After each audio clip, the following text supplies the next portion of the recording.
Hello friends, welcome back to the new video. If you are the new viewer on my channel, so firstly subscribe my channel and like the video. So today's video title is how to on shutter sound in Redmi. So let us start our video. Firstly, you have to move on the camera icon. Here you will see, click on that. After that you will see many options. You have to click on that three horizontal lines. Here you will see.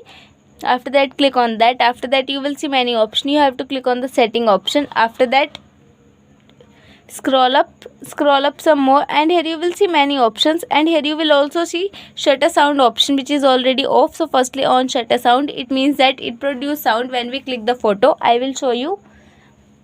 Here you will see, wait for a second to unmute first. Now click a photo, and here you will see it produce sound. So in this way, shutter sound is on in our mobile phone in this way. So I hope this video helps you. So please subscribe my channel and like the video. Thank you so much for watching our video.